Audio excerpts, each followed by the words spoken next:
Going into 2026, I've been really intentional about letting things go that no longer serve me, inside my home and outside of it. As the weather starts to warm up here in California, which we are so lucky to have, it's only mid-January and we're already spending our days outside, hands in the dirt, starting the garden again.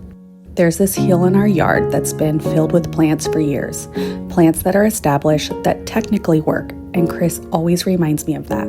But the more I look at it, the more I realize just because something is established doesn't mean it belongs. And lately, if something doesn't bring me peace or purpose, I'm learning that it's okay to let it go. So this weekend, I decided to take matters into my own hands because in the last video, I shared that I'm stepping into a more independent season, and this felt like the perfect place to start.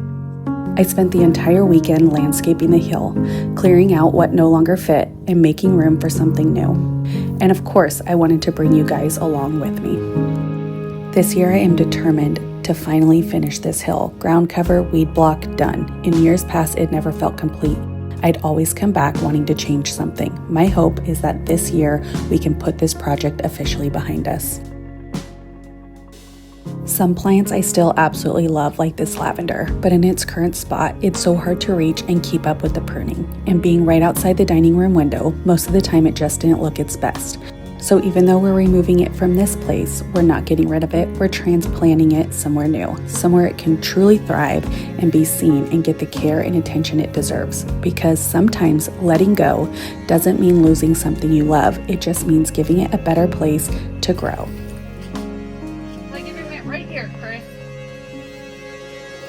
We're really putting a lot of love into this garden this year, and this area right here is actually our dog area. We're planning to lay down pea gravel and keep everything very minimal and low maintenance, but still wanting it to be really pretty. After all, you can see all of this area through our dining room, so adding the lavender felt like a perfect touch. It's something we can still see right outside and have it be simple, intentional, and beautiful without over-complicating the space.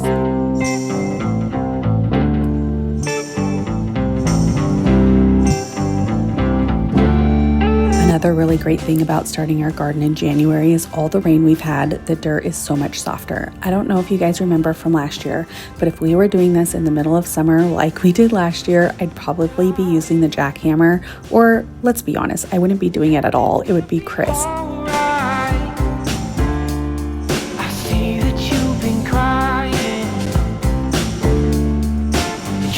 I'm always on your side.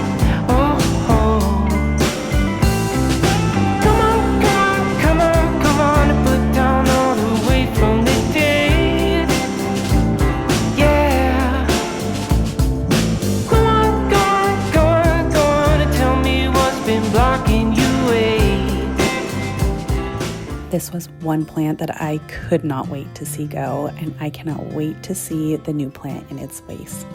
I don't wanna come on too strong, yeah. I'm always worried I'll stay too long, but what's on your mind tonight? I love it when we can laugh together. That kind of thing, it just makes me feel better. I'm gonna give this just one try. Our hummingbirds must have had babies because we have so many tiny hummingbirds all over the property that are actually so curious about us, get so close and just stare. And I am in hummingbird heaven. Is it a mistake? Okay, now that we have officially gotten rid of everything that no longer serves us, it's now time to put down new roots, and I am so excited for this. When planning our hill, we really wanted to stick with that Mediterranean type look, but honestly, on the hill, it just doesn't quite work that well, so I have to incorporate some more cottagey type plants.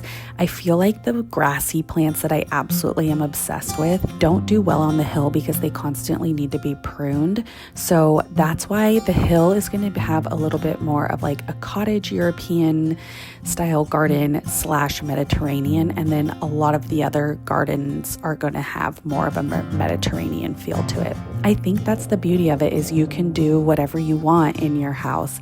I love both styles so much, so I really want to try to incorporate them. Here I am planting yet another hydrangea, although not Mediterranean. I cannot say no to a hydrangea. Then I picked up these things. This is called water crystals, and I am absolutely mind blown at this product. So you just sprinkle it in, you mix it in with the soil. I think this is going to be so good for hydrangeas who are absolutely obsessed with lots of water. Our ground gets so hot and dry in the summertime, and I think this is going to hold in a lot of moisture so that if we forget to water or if the drip system doesn't water enough, the plant is constantly going to get water, but it's really supposed to help prevent from overwatering or even underwatering. So I will link them down below because I think that they are going to be such game changer in the garden. I've actually put them in my pots that you're going to see here, and I've incorporated them all along the hill. So I'm really excited to see how these water beads perform this season.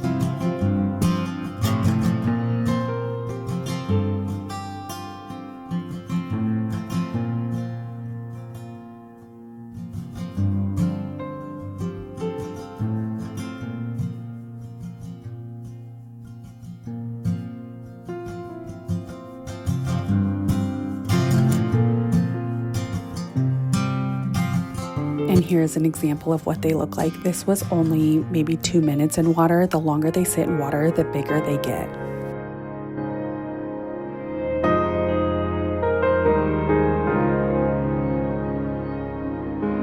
Always thought that you'd leave this town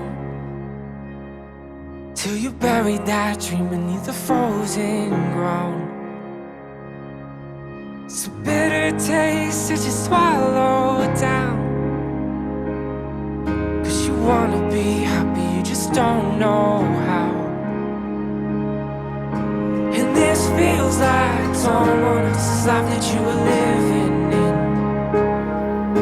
This feels like someone else's body you were trapped with. I was so sad that I had to remove the lavender from the hill, so I needed to incorporate the lavender color somewhere up there. So I ended up going to the nursery and picking up lantana.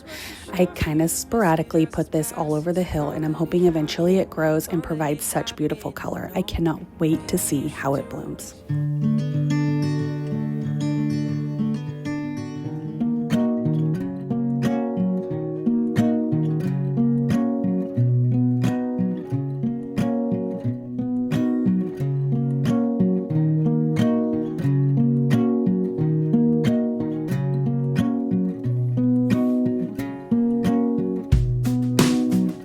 Sitting by the fireside, really feeling that I like every little time that I get a chance to close my eyes. If you're gonna make it soon, maybe we could get our room, but I need some rest from gloom. Otherwise I feel I'm doomed. You be looking over like you really know me. Maybe take a picture, take a couple, guess for free. I don't wanna give another guarantee.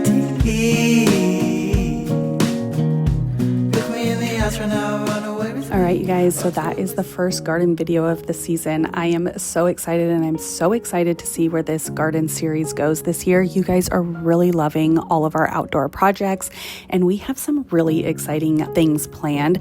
We are actually brainstorming our next project, which is going to be raised planter beds, and I, of course, I'm going to bring you guys along with us. But first, before we end the video, I wanted to show you guys a quick sneak peek of the garage. I don't know how many garage updates there are going to be, but we got the cabinets built, and we actually are really impressed with them, so I'll be sure to link them down below. They're from Amazon and actually super affordable, so we're going to be ordering more of those. And yeah, I just cannot wait to see you guys in the next one. I want to thank you guys so much for coming along and gardening with us today.